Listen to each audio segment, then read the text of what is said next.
শবে বরাত বা লাইলাতুল বরাত ইসলামের একটি বিশেষ রাত। এই রাতের পবিত্রতা, রহমত এবং গুরুত্ব সম্পর্কে জানার জন্য আমাদের সাথেই থাকুন। আসসালামু আলাইকুম এভরিওয়ান। জেকে ইনফরমেশন থেকে আপনাদের সাথে আমি আছি জান্নাতুল ইসলাম। আজকের এই ভিডিওতে আমরা শবে বরাতের ইতিহাস, গুরুত্ব এবং আমাদের কিভাবে এই রাতটি উদযাপন করা উচিত আর কিভাবে বা এলো এই শবে বরাত তা নিয়ে আলোচনা করব।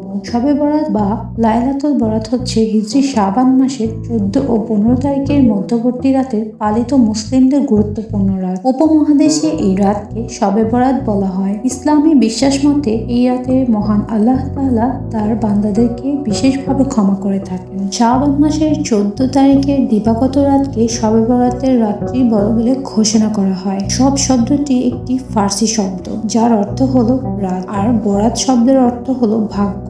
বিশেষ রাতে মহান আল্লাহ তাআলা আগামী 1 বছরের জন্য মানুষের রিজিক, জন্ম, মৃত্যু ইত্যাদি বিষয়সমূহ নির্ধারণ সহ তার সৃষ্টি জীবের উপর অসীম রহমত নাজিল করে থাকেন বলে এই রাতে শবে বরাত বা ভাগ্যের রজনী বলা হয়। এই উপলক্ষে সারা দেশে মসজিদ ও মাদ্রাসাগুলো বিভিন্ন রকমের আয়োজন করা হয়ে থাকে। সূর্য অস্ত যাওয়ার সাথে সাথে ঘিরে নেবে এক ধর্মীয় উৎসবের আবহ। মসজিদগুলোর মুসল্লি ধারা ভরে উঠবে, ইমাম সাহেবরা বয়ান করবেন, মুসল্লিরা নামাজ আদায় করবেন, পাড়ায় পাড়ায় আনন্দের দ্বারা বইতে থাকবে। অনেকে যাবেন গোরস্থানে মৃত স্বজনদের জন্য দোয়া করতে।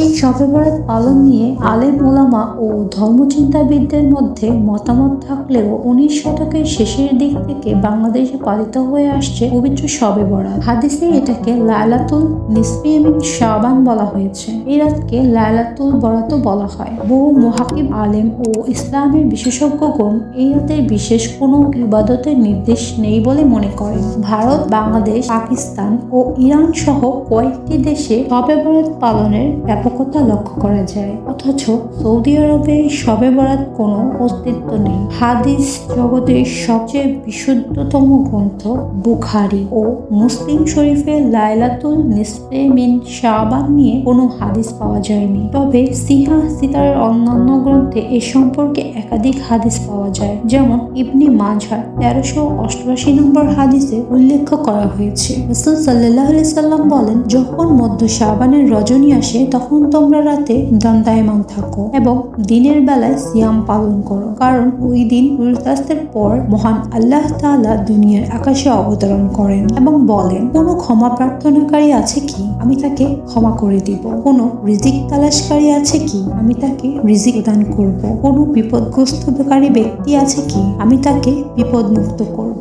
এইভাবে সুবহে সাদিক উদয় হওয়া পর্যন্ত তিনি তার বান্দাদেরকে ডাকতে থাকেন। এটি আমাদের জন্য তওবা এবং ইবাদতের একটি বিশেষ সুযোগ। লাইলাতুল বরাত আমাদের জন্য আত্মশুদ্ধির বার্তা নিয়ে আসে। এই রাতে আমরা বেশি বেশি নফল ইবাদত করে আল্লাহ তাআলার রহমত লাভের মাধ্যমে পাপ থেকে মুক্তি পেতে পারি। আমাদের ভবিষ্যৎ জীবনের জন্য আল্লাহর কাছে দোয়া করতে পারি। কিন্তু বুখারী ও মুসলিম শরীফে এসেছে, রাসূল সাল্লাল্লাহু আলাইহি সাল্লাম বলেন, আমাদের প্রতিপালক মহান আল্লাহ তাআলা প্রতি রাতের শেষ 1/3 বাকি থাকতে থাকতে দুনিয়ার আকাশে অবতরণ করে বলেন, আমাকে ডাকার কেউ আছে কি, আমি তার ডাকে সাড়া দিব। আমার কাছে চাওয়ার কেউ আছে কি, আমি তাকে তা প্রদান করব। আমার কাছে ক্ষমা চাওয়ার কেউ আছে কি, আমি তাকে ক্ষমা করব।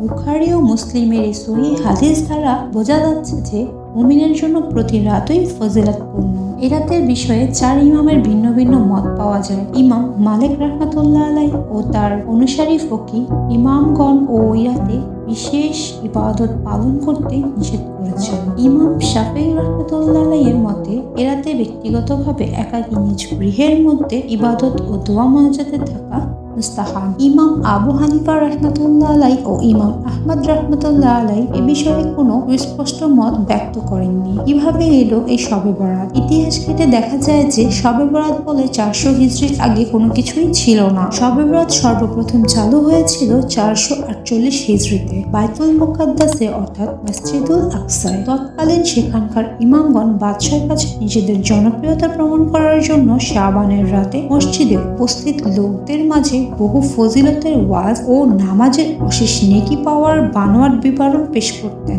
যে ইমাম শবে বরাতে যত বেশি বানোয়াট ওয়াজ ও তাফসীর করতে পারতেন সে মসজিদে তত বেশি লোক জমা হতো। ইমামদের এই ভিড় বাড়ানোর উদ্দেশ্য ছিল বাদশার নিকট তাদের জনপ্রিয়তা। বাদশাহ গদির স্বার্থে জনপ্রিয় লোকদের হাতে রাখতে চাইতো, তাই ইমামদের মধ্যে জনপ্রিয়তার লড়াইয়ের শ্রেষ্ঠত্ব প্রমাণে এই শবে বরাতকে নির্ধারিত করেছিল। জনপ্রিয়তার মাপকাঠিতে ইমামদের মর্যাদা বিচার করতেন বাদশাহ। সে সময়ে বাদশাহ ছিলেন ধর্মের ব্যাপারে উদাসীন। বাদশার সমর্থন থাকায় শবে বরাত উদযাপন আরো জাঁকজমক ও জনপ্রিয় হয়ে ওঠে। তবে সে যুগের পন্থী আলেমগণ এই নতুন আবেগকৃত ইবাদত পালনের বিরুদ্ধে নিজেদের সাধ্যানুযায়ী প্রতিরোধ গড়ে তোলেন। কিন্তু সমাজের কিছু লোকেরা হকপন্থী আলেমদের কথা শ্রবণ না করে বিদআতীদের অনুসরণ করতে থাকে, কিন্তু এটি পৃথিবীর বেশি দিন টিকতে পারে না। সৃষ্টির পর মাত্র 352 বছর চালু ছিল। জনপ্রিয়তা পাবার পরও এক সময় তা জেরুজালেম, সিরিয়া, মিশর, ইরাক সহ প্রায় সকল দেশই আবার বন্ধ হয়ে যায়। কিন্তু বিচ্ছিন্নভাবে ইরানের সিরিয়ারদের কিছু অঞ্চলে তা চালু থেকে যায়। এই সময়ে ভারতবর্ষে মুসলমানদের সংখ্যা বাড়ছিল। ভারতের নমুসলিম ইরানের বিস্তার লাভ করা এই শবে বরাত ভারতের প্রচলন করল। এই নমুসলিমরা পূর্বে ছিল হিন্দু।